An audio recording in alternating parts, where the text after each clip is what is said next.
Teddy's in North Carolina, so he's coming to you from a long way away. He had a little surgery removing some cancer cells from his nose yesterday, so he's got a very visible bandage, but he's a professional, he's a trooper, and he's here to share his wisdom with all of us.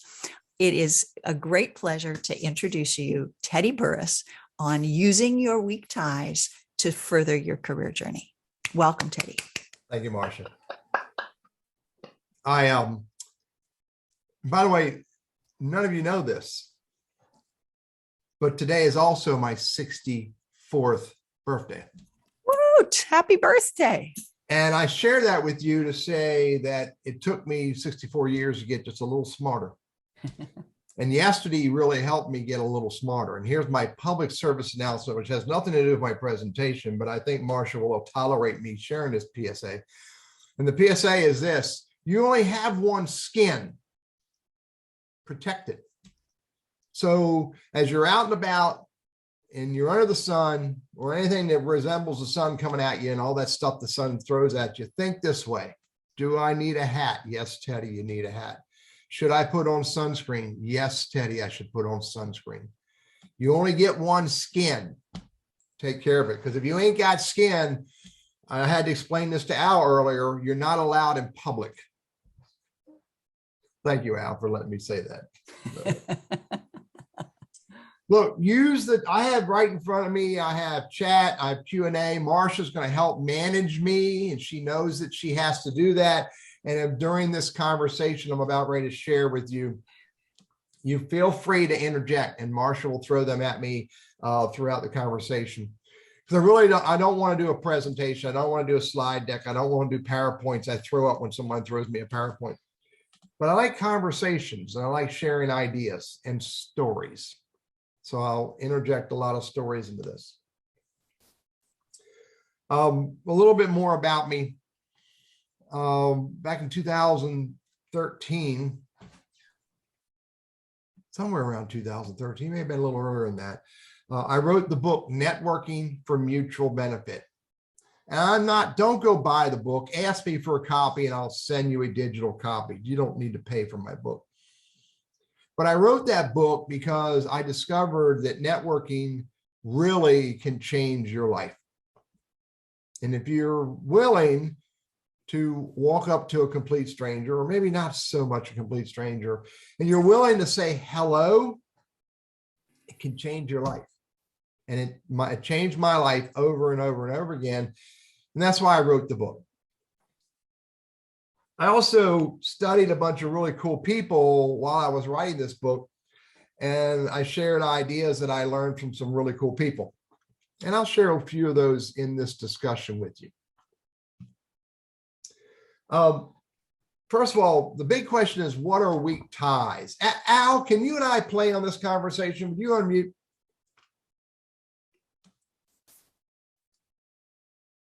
Hit that button, dude. There you go. I unmuted. Okay. Now, Al has a theory about weak ties that has more to do with wardrobe than anything else. And Marcia helped him come up with this theory. Al, it's not what's hanging up in your closet, is it? Marcia said it was. Does that make it gospel? She's never right. So you can interpret that. But Al, but Al shared with me something that I did not realize, because I didn't. I didn't look at weak ties in this context when I was writing my book and I was starting to teach this stuff. And Al shared that there's a dude by the name, and Al, I'm on the Saturday. It's Saturday. So I use Professor Granovetter from Stanford University, one of the first research-based things done in networking. 1973. And Al, how long ago was that? 30 years. I used to be an aerospace engineer. Yes, yeah, the rockets that never got there. 50 years ago, this guy wrote this article. Smart person. I'm using my Saturday conversations. He wrote this article about weak ties, and what he said was, and I'm trying to get the quote here. that a significant number of people got their jobs through weak ties 50 years ago. So, and it still is highly relevant today. Your weak ties are important. So let's talk about what the heck your weak ties are. How many of you are older than 20? Just a show of hands. I got both screens. I can see all, what's the number? 63,000, 36,000 people on here. I didn't see Takata raise her hand. Maybe I missed it. So you know people from at least 20 years ago. Okay.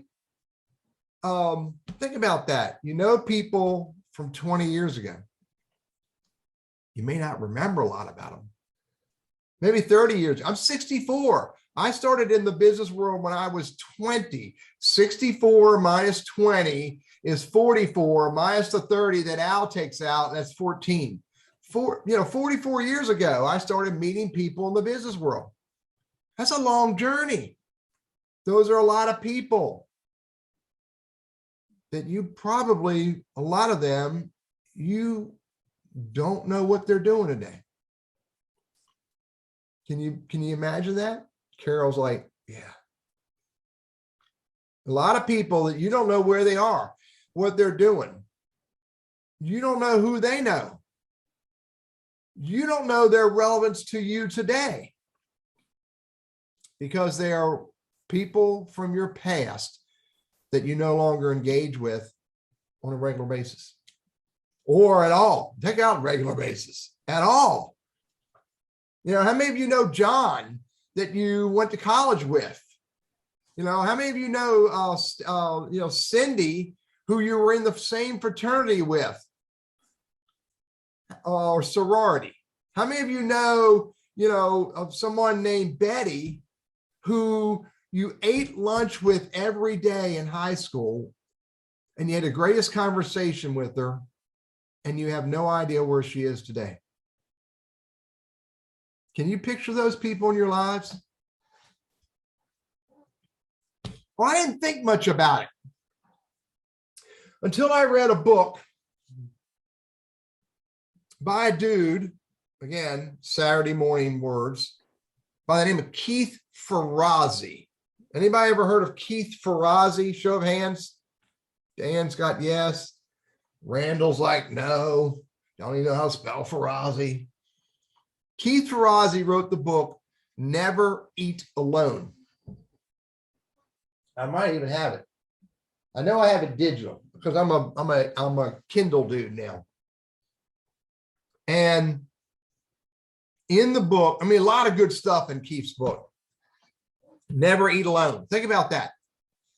Never eat alone. And I did it all the time. And there were times I wanted to eat alone. I really wanted to eat alone. But there were times where I ate alone because I was lazy. And all I had to do was give somebody a call, send somebody an email, send them a text message. We had that technology now. We didn't have that 50 years ago. And say, hey, I'm getting ready to go to Mario's. Hey, I'm getting ready to go to, whatever, pick a place. Do you want to meet me there? Do you want to meet me there? Often you may get no. That's okay. But, well, Bill, seriously, if you message me and I'm in town, I may say yes. Sometimes you'll get a yes. And you don't have to eat alone. Sometimes not eating alone is a great way to discover really good conversations. So I read Keith Ferrazzi's book, and there's a section in the book, pardon me while I go get my notes over here. And there's a section in the book about weak ties. So let me explain to you, I think I've touched on it, what weak ties. Again, these are people that you have not talked with in 5, 10, 15, 20 years. And most of you are here going to go, well, people from 25 years ago, they're not relevant to me at all. And I challenge you in that thought. They may not be playing in the sandbox that you play in, let alone with the toys you want to play with. But they were good people at some point. Some point or another, these people from your past, hopefully many of them, not all of them, were good people, decent people, people who cared about you, people that you cared about, people that you could have a really good conversation with, people that you could lean on. They could lean on you in an appropriate way, Dawn. I don't want you to lean on me and ask me for $1 every day. Can you picture those people? Can you picture this? Let me do the math. I got to do the math. This is 78.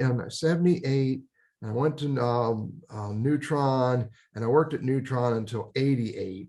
88 to 90, 87 to 96. That's what it is. 1987.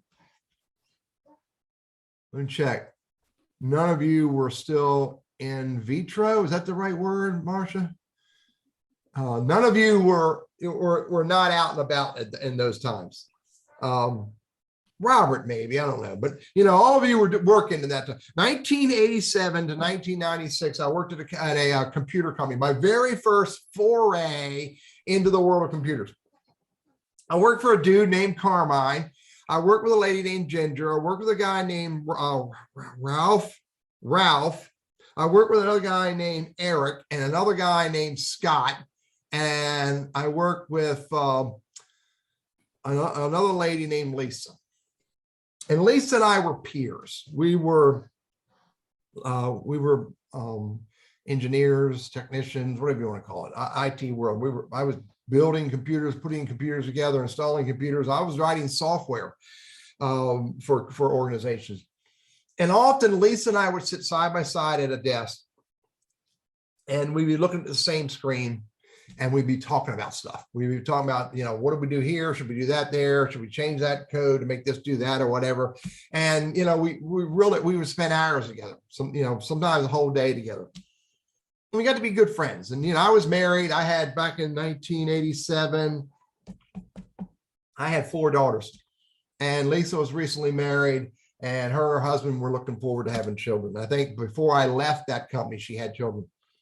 We got to be really good friends, and we talked a lot about life. We talked a lot about family, while we were pretending to do work. Well, I left there in 1996. Lisa went her way. I went mine. 1996. I want to ask our mathematician to do the math for me. 1996, 2006 is 10, 2016 is 20. Plus 6 more. That was 26 years ago. Is that right? Yeah, I guess it is. 26, 27 years ago, I left there. And all those people from my past, they disappeared. And I disappeared from them. You got to always remember, it's both ways, Carol. I disappeared from them. Well, I started teaching this philosophy of networking. I started writing the books, and I started teaching social media and LinkedIn and all of that stuff for networking. And I read Keith's book. I said, wow, I've got to do something to go back and reach out to my weak ties. I can't ignore the people from my past, who at some point or other were relevant with me. So I started a journey. Actually, I have some lists printed out and mimeographed tractor feed paper. That's my past, okay? Printed out tractor feed reports of people that I used to work with. So I started looking for them. Started looking for them on LinkedIn. Started looking for them on Facebook, Twitter, Instagram. I did Google searches. Started looking for them on Bumble and Tinder. No, I didn't. Oh, wait, do I have to explain to Al what Tinder is? I started looking for these people from my past all over the place. And I started finding lots of them, not many, but lots of them. And I also discovered, some sorrowful things that some of them had passed away. And so I just started saying hi. And I started rejuvenating relationships with people who I had great relationships with in the past. And I started having really cool conversations and what do they call them? Reminiscing about the past. And reminding myself of some of the dumb things I did and some of the good things I did. And by the way, true story, Eddie, I have done a few dumb things, just a few. And so Lisa is the lady that I work with, 87 to 96. I reached out to her and I discovered that she's a business owner now. And she has a company, 25 or 30 employees. They're all over LinkedIn. I reached out to her and I had said hi, and we laughed, and we actually got on the phone. I sent her a LinkedIn message, and she accepted. I said, "Oh my God, Lisa, how you doing? Have you heard from Eric?" And she said, "Let's talk." And I gave her my phone number. She called me, and it opened up the door for more conversations, fun conversations. And then we talked a little bit about what she's doing, a little bit about what I'm doing, and it turned into ink on paper. I got a project out of her. And my goal was just to reconnect. My goal was to reconnect, but also find out our relevance today. Maybe, Dan, I could help her. Maybe she could help me. But it was first and foremost to reconnect. So that's a very high level picture of what I did with my weak ties. And I just want to share with you, think about that. Could you do the same thing? Could you rejuvenate your relationship with the people from your past where there was some level of trust, respect, and like, and find out how you can help each other? Now, by the way, just to be clear, Steve, there are people in our past we should never call ever again. Do you know that one guy, Steve? Steve ain't going to say yes. So go find them. There's lots of ways to go find them. Do a Google search, do a LinkedIn search, you don't have to be a big Instagram, Facebook, Twitter user to get on those platforms and go look for the people from your past. And by the way, just so you know, David, I do not want you to get on the internet and find that ex-girlfriend from the past. Are you good with that? I want David to say yeah, but I think he's saying yes in his head. Do it for the right reasons. Do it for the right reasons. Now, again, when you find these people from your weak ties, there's these people who are weak ties, I want you to follow these principles.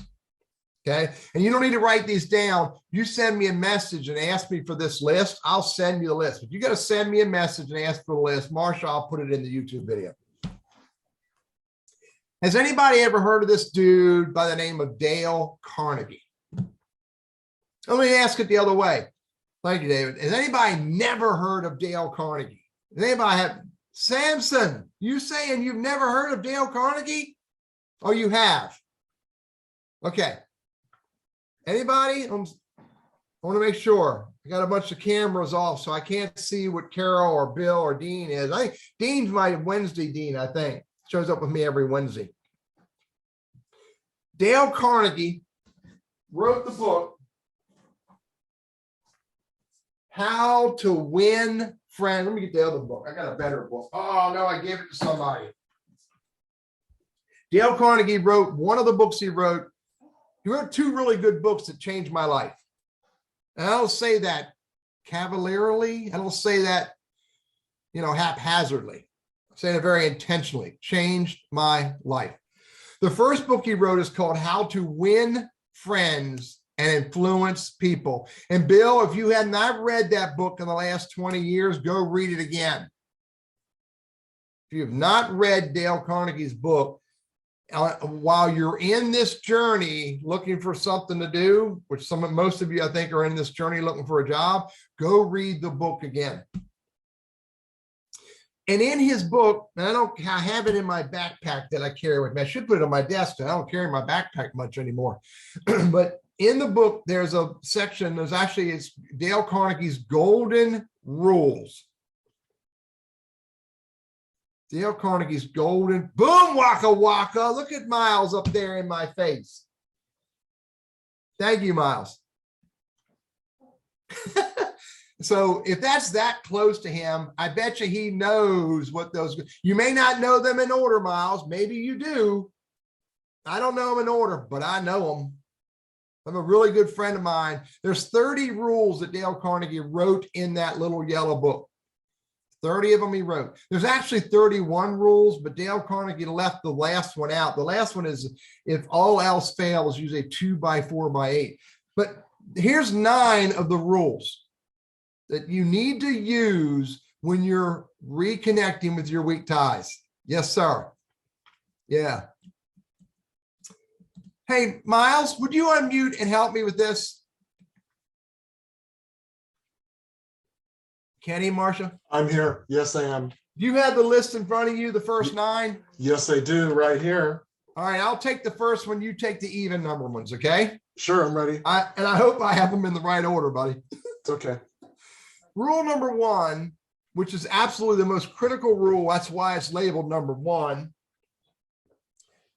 is never, Dale Carnegie said, don't, never criticize, condemn, or complain.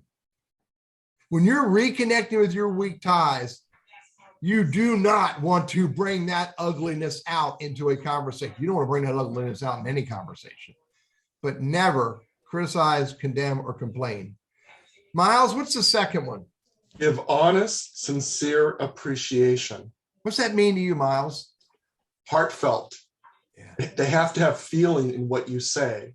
Don't let it just be, you have to have feeling. It's all about feeling. Yeah. Genuine. Yeah. And you know when you feel it. We know when we feel it. Here's the third one. Arouse in the other person an eager want. Whatever that want is focused on. But you've got to get them to really pull them into conversation enough to where they really want to discuss it more, share it more, open more, listen more, give more.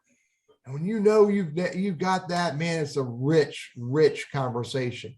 Miles, what's number 4? Become genuinely interested in other people and how that works out.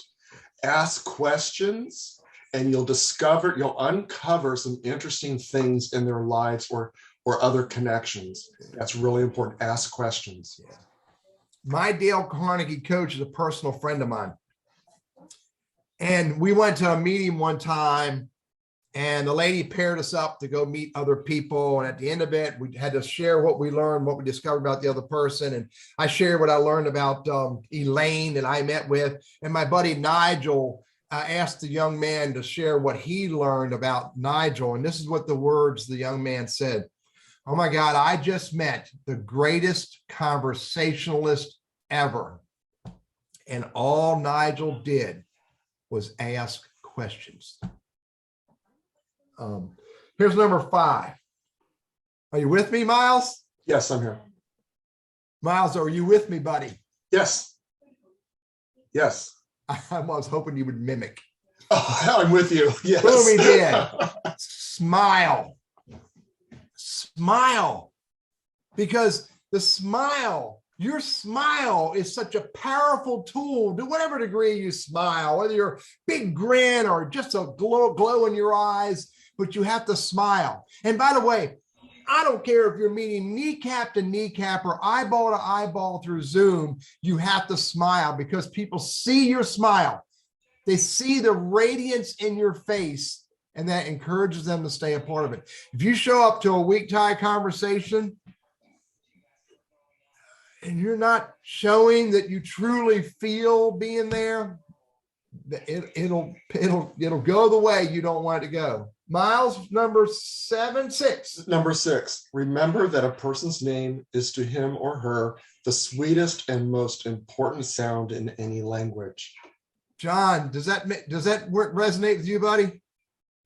Becky, can you feel that? when I pulled David and Patrice and Takako, and I apologize. And so, by the way, if you're going to butcher somebody's name, you have to admit that you're butchering someone's name, and you have to ask her or him to please help you, so you never butcher their name again.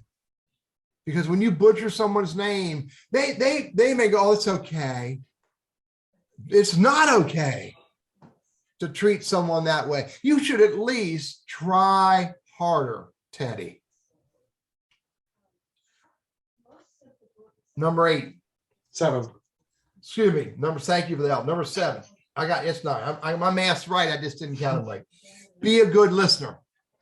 Encourage others to talk about themselves. I call this the peel back layer. Get them to peel back layers.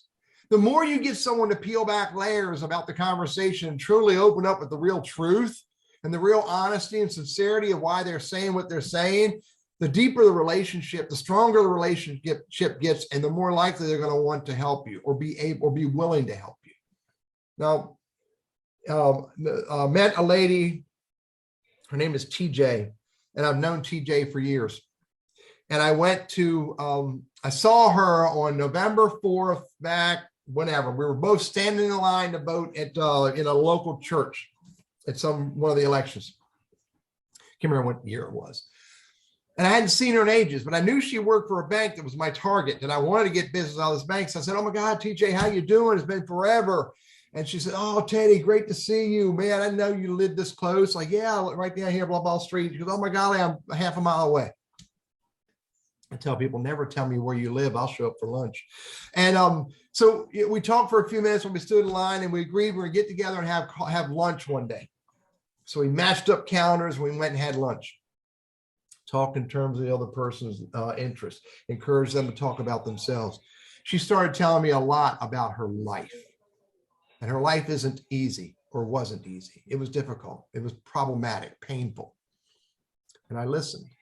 By the way, I asked my wife for 44 years. This is hard for me to do. I listened without interjecting.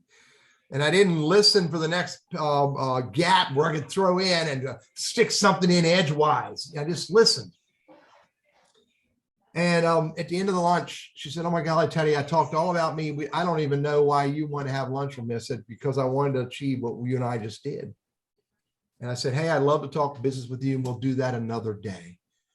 And we hugged, we said goodbye. And, about less than a week later, she sends me a pretty heartfelt email and thanked me for listening and said, "I owe you." Now, I love that. I need a million IOUs out there, but you don't call an IOU just because you can call in an IOU. And so I didn't. She said she wanted to help me. I said, "We'll talk about it another day." And I had a follow-up message where I checked in with her on some of her stuff that she was dealing with, and it was getting better. Now, I'd love to say the end of that. So the rest of the story is that we got together and I got business with her bank. I can't say that, and that's okay. We did get together after she left that bank and went into another space, but I made it about the human. I didn't make it about Teddy's needs, and that's okay. Because I'll tell you, I call it lead with give, always give.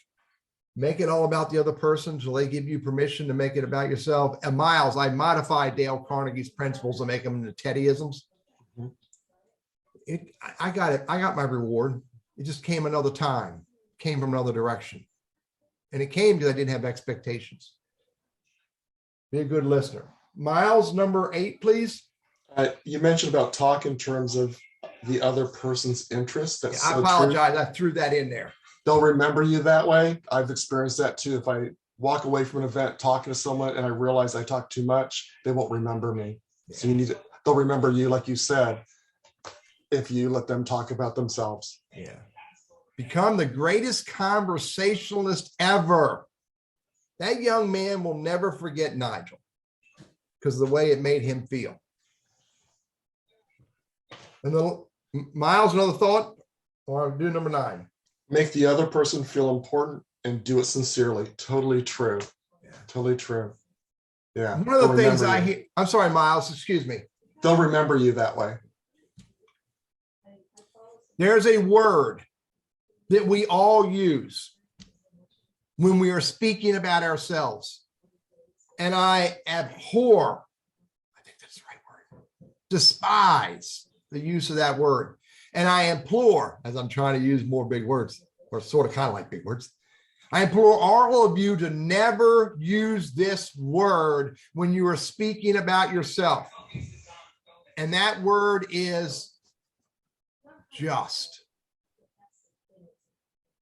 I am just a project manager. I'm just a banking professional. I'm just retired. I'm just an ex this. I'm just a hiring manager. I'm just a what. I don't care what it is you do. Never put that word just in front of who you are. That is demeaning to you. And it shows the other person that you don't truly appreciate who you are. I am a LinkedIn strategist. I am a career coach. I am the 64-year-old social media strategist with a perspective that others don't have. And so start by making yourself important. And then when you're listening to others, show them that you care enough about them and what they're saying that it shows that they are important at this time. There's a video on TikTok. Seriously, Al, I'm all over TikTok, dude. Love my TikTok videos, okay? You're gonna hunt me down, dude, and like my stuff. There's a TikTok video out there that someone recorded Simon Sinek. If you don't know who Simon Sinek is, go figure out who he is. He's a pretty cool dude. I like his stuff all the way back in the days when he talked about why. And here's what the TikTok video is all about. And by the way, you need to use these philosophies when you're engaging with people in life, not just your weak ties. But the philosophy that Simon Sinek shared, or the tactic that he shares, is imagine if I'm sitting here. Give me a minute to set up this presentation. Imagine if I'm sitting here presenting to you, and I'm doing this. I'm holding my phone. How does that make you feel? Because this is important to me, and it might be giving you a negative perspective. Or I show up, I'm at the lunch table. By the way, if you guys have never had these peanuts, you need to get these peanuts. They're really good, really good. They're barbecue flavor. Imagine you go to lunch and you're at the lunch table and you put your phone right down beside your your grape knee-high. And by the way, this is fake. If you take the phone and you turn it upside down, that doesn't say anything. You still have it right here. So it's when I'm having a conversation with you, I have my clutch, I have my something else, Steve, that I feel is important to me. No. This goes in the pocket, or maybe for Steve J, it goes in your purse. No, I'm joking. No, not a fanny pack. I used to have I loved my fanny pack. I had a leather fanny pack. I loved it. I don't have it anymore, Steve. Put that thing aside. Oh, and here's the other one that he mentions in the TikTok video. He's got the phone sitting beside him. And it rings and he goes, I'm not going to answer that. Really? Well, thank you very much. When you're trying to rejuvenate your relationships, your weak ties, so you find out who they are today and who they know today, what they're doing today, how you're relevant to them and how they're relevant to you, don't disrespect them with that device or this dumb thing. Because that shows that you don't truly believe that they are important to you at this moment. And that's not a good way to build or rebuild relationships. Stephanie says, don't call it a fanny pack. Oh, I guess it was a gut pack. I did have it on the front. Thank you, Stephanie. Cell phone goes in the pocket, maybe just left out in the car.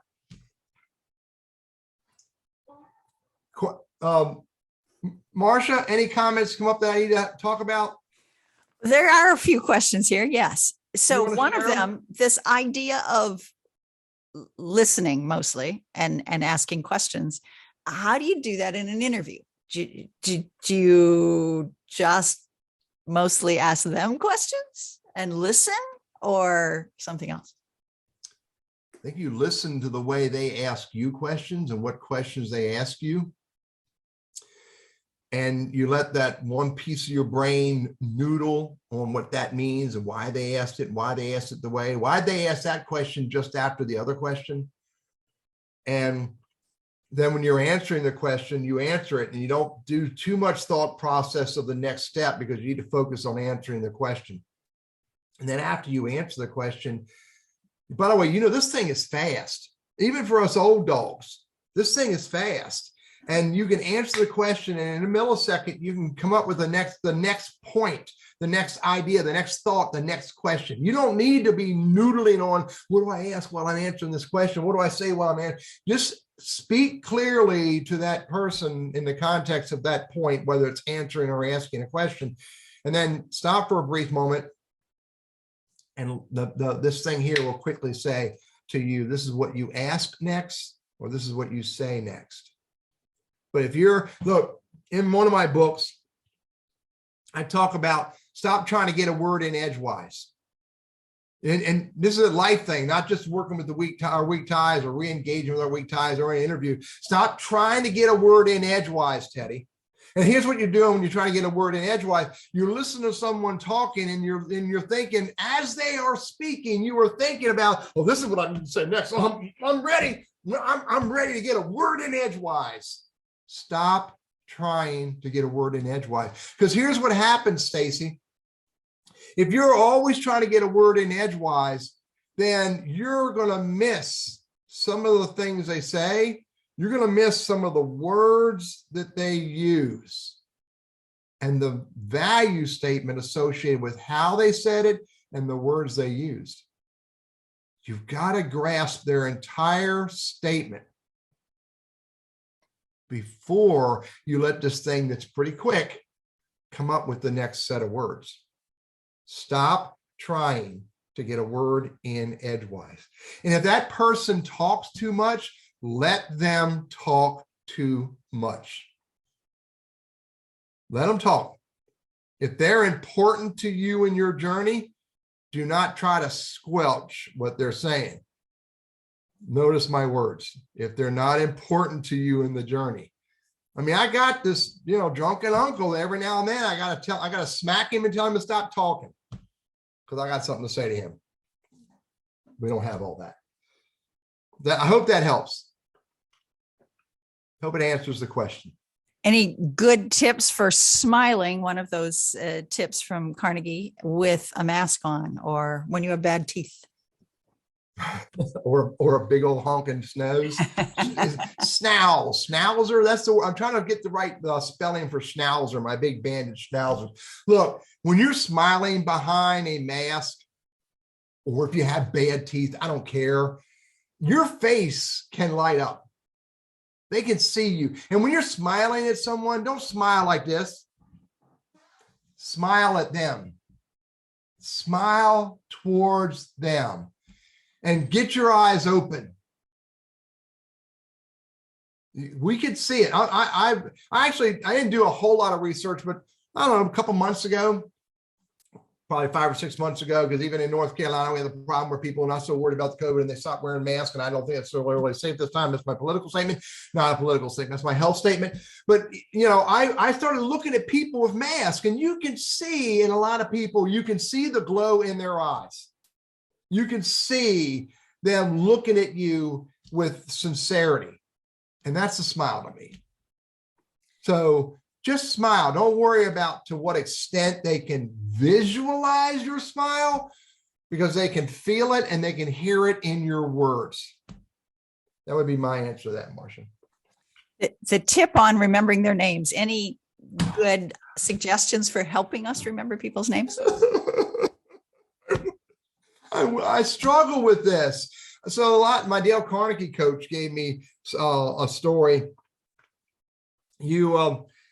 get to know who Marcia is, get to know what city Marcia lives in, get to know what work Marcia does, get to know where Marcia hangs out, for volunteering at CAM. Try to package up the memory more than just the name.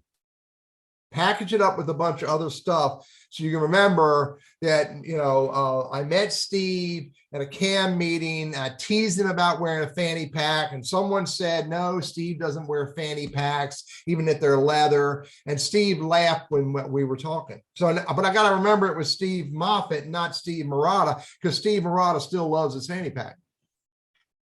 Maybe. So package up that person's name with more than just the name. And that wasn't how my Dale Carnegie coach told it. He was much more sophisticated at that.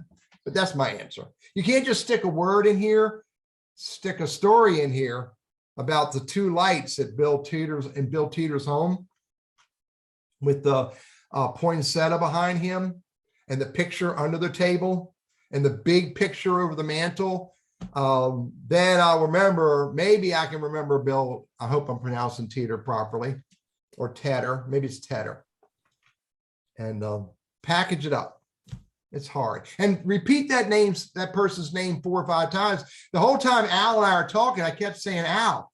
And, I remember Marcia saying, Al's Mr. AI. And I was satirical about it. And Marcia said, no, he really is Mr. AI, Teddy. I think he's frozen right now. Or he's sneering at me. Oh, there he goes.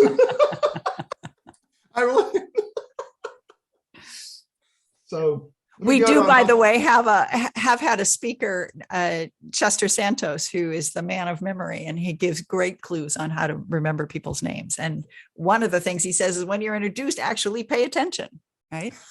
Pay attention at the moment you hear the name and immediately repeat it. Try to repeat it 3 times in the next minute. Yeah. And then you are much more likely to own it, right? Yeah, absolutely. Yeah.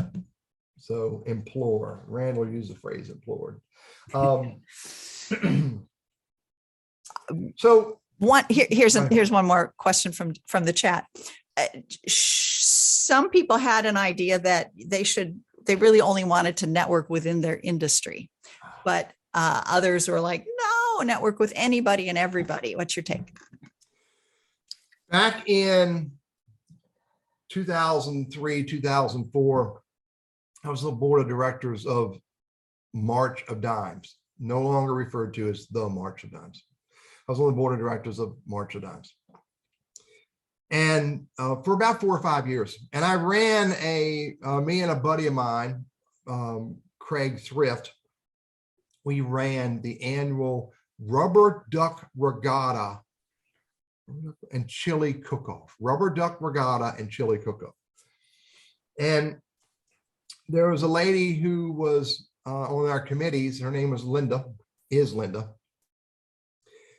And, we just, not unlike Marcia and I. I mean, our relationship is we show up and say hi to each other 2 or 3 times a year, maybe a couple times a year. We engage on social every now and then.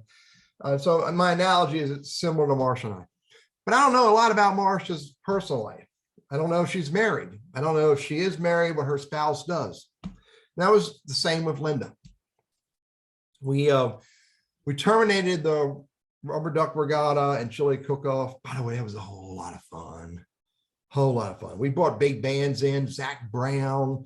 We brought a big brand presenters in, and of course I had all access pass. And so we terminated the event because the cost was getting too big and the return for March of Dimes was too low. So we gathered all the volunteers, we gathered all the committee members together to announce we were going to not do it anymore. And Linda's sitting not too far from me, and she comes over beside me and she says, "Oh my God, I'm going to hate not hanging out with you." We saw each other 10 times a year during that event. I said, "Linda, I love it. I love all of you guys. I love all the work you did and you put into it."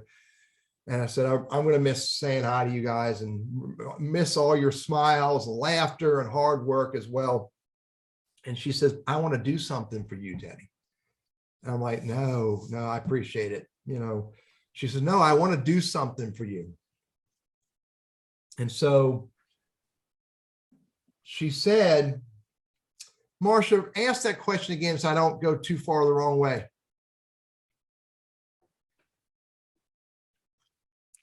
Which one just was it? Well, let me finish the story, because I think the story is highly relevant. Carol may remember it. The question was, should you network with people only within your Yes. industry? Yes, I knew that. And I knew that's why I picked the story. Thank you, Carol. Carol, this stuff sometimes gets mushy. But anyway, so Linda said, no, Teddy, I want to do something for you. I said, and I picture her, please, ladies in the group and men who love women in the group, don't hate me for this. But I pictured her as a housewife who has nothing to do with what I do. And that was stupid. Because she pushed me one more time. I said, Linda, in my business, I'm all about technology. For me, I'm always looking for a conversation of a CIO of an organization that, you know, wants help to make the stuff they do work. That was my 16-second commercial or less. And she said, give me your business card, Teddy. So I handed her my business card, and she wrote on the back of it, which you can't do on this one. She wrote on the back of it, I love this guy. I'm like, well, who are you going to give that to? I'm going to give it to my husband. I said, well, what's your husband do? He's the CIO of an organization which probably one of the top 5 size organizations in my area. I'm like, oh my God, your husband is that CIO. Why didn't I know this earlier? And I said, well, I'd love to meet your husband, but I don't want him to beat me up, because that will not upset him. He'll know why I said that. She said, but where I put this business card, I promise you'll get a response. I'm like, well, where are you going to put it? On his pillow. That next morning at 7:30, I got a phone call from her husband. She says, my wife says you're good people. So I know, dude, she said she loves me. I saw the word. And I made a dumb mistake that I proved to myself how dumb it was by thinking because she's a housewife, she is not relevant to who I am and what I do. And the story there is you have no idea who that barista, who that Lowe's food, that Home Depot, that Lowe's home improvement clerk, employee, you have no idea who they know that you need to know. Now, I'm not going to go looking for baristas to network with. I love my baristas. I'm not going to go to Home Depot and hunt down all the employees and ask them who their wives or husbands are. But I love my Home Depot and Lowe's people. They're good people. So yeah, and I'm not going to put a whole lot of energy in networking. I'm going to use this word for the sake of the story. Please don't throw tomatoes at me or send me hate mail. I'm not going to look for housewives to network with for business. But I'm never going to turn down a conversation ever, because you have no idea who they are relevant to you, who you are relevant to them, how you can help them or how they can help you until you have the conversation. So absolutely, do not box yourself into that perspective that I can only network with my people in my industry. Yeah, great question. All right, one more question. Go ahead, and I'll go to the next step. All right. When asking questions, how do you avoid sounding nosy or creepy?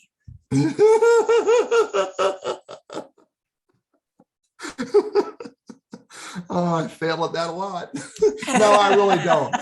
I really don't. Look, I do not have permission to ask, Marsha, I'm going to keep using an analogy if you would allow me. I do not have permission right now to ask Marsha who her husband is. I don't even know if she's married.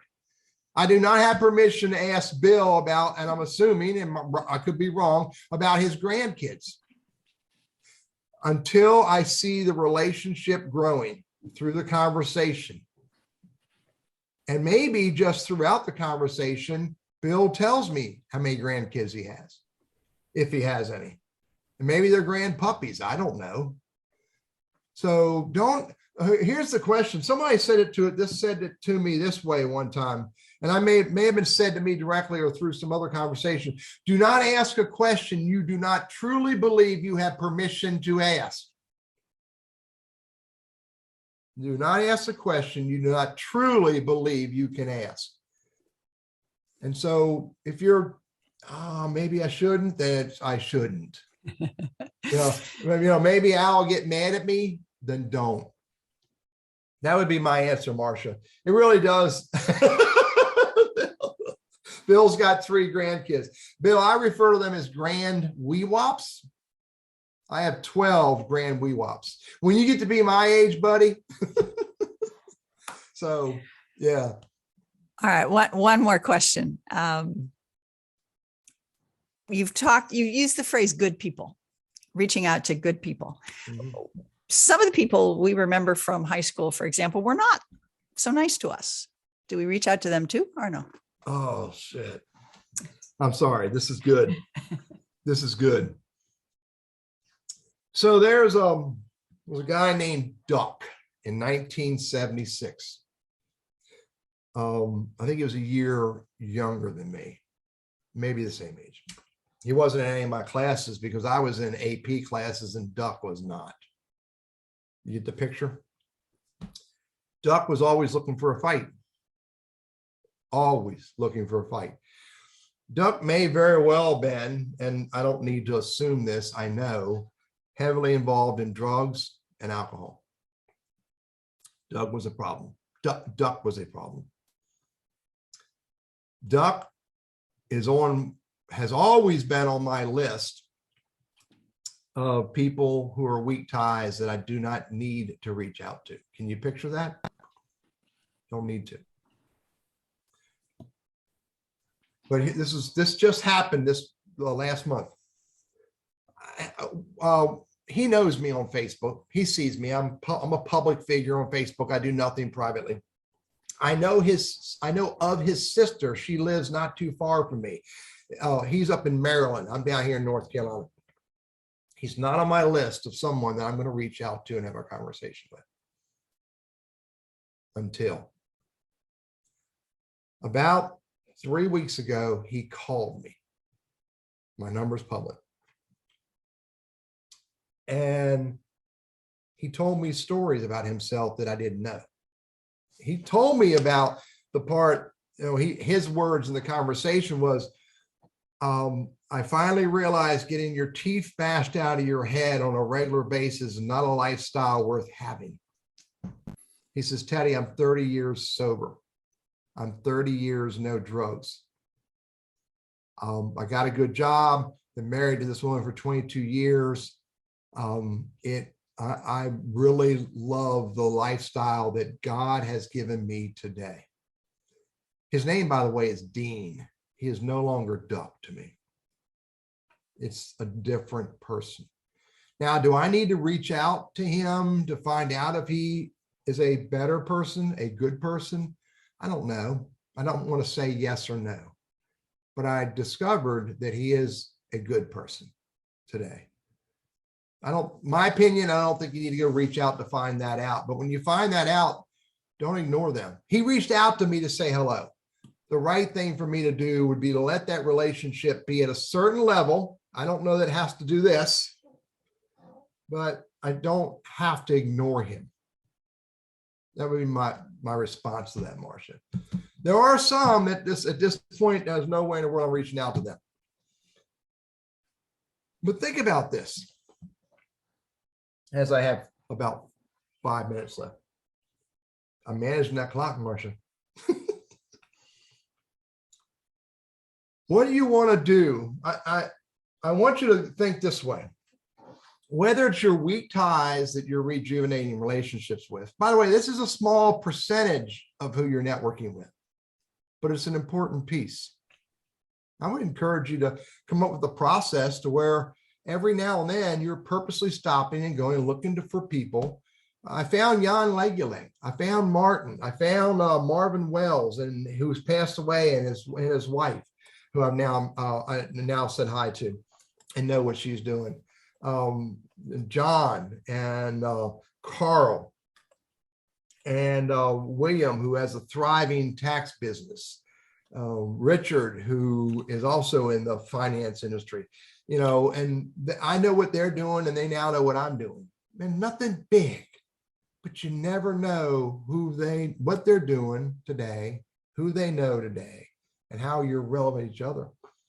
And the goal is this: to include them into your overall networking where relevant and appropriate. You can always hear me use those phrases, where relevant and appropriate. I mean, it might be a business owner that has filthy freaking rich and every one of their people need what I have. But it's not appropriate for me to ask because I don't have that relationship with them yet. And maybe I will never ask because maybe along the way I've discovered they don't want what I have. And fool be all them, but fool be me for pushing that. But here's what you're trying to do. You're trying to incorporate your weak ties into your conversations, because here's the steps that make it worthwhile: to reconnect, to have conversations. And in those conversations, find out how we can help each other. And if you feel they can help you, dig a little deeper, because what you're looking for is the third piece, which is either the next conversation with someone else or an introduction to someone who may have an opportunity that you can fulfill. But it's not go look for the opportunity. It's not go force a business conversation or a career conversation. It's start with a human conversation, two people getting to know each other or rejuvenate the relationship, and then seeing where you can and how you can move that conversation further. Again, where relevant and appropriate. I'm 64 years old, and Marcia, I think, has heard this story, and I think Samson has as well. I've never, for the most part, other than doing some testing as a career coach, I've never applied for a job. I've never used a resume to get a job. I've never had an interview. I've never had a background check. And Al would tell you this probably is a mistake, but I've never had a drug test. And the reason why I've never had to use those tactics or those steps to get a job is because I have that sign behind me. It all starts with a conversation, because that is the core of everything I do, because it's the conversation that uncovers the next conversation. It's the conversation that uncovers the next opportunity. And you don't need to be an extrovert at this. All you need to do is follow Dale Carnegie's principles and make the conversation about the other person and see where it goes. And along the journey, if there's someone that I could introduce you to for a conversation, just send me a message. Say, Teddy, I see you know X. Would you introduce me to that person for a conversation? And where I can, I will. Marcia, I yield to you. Thank you so much. Let's give a big round of applause for Teddy. Thank you.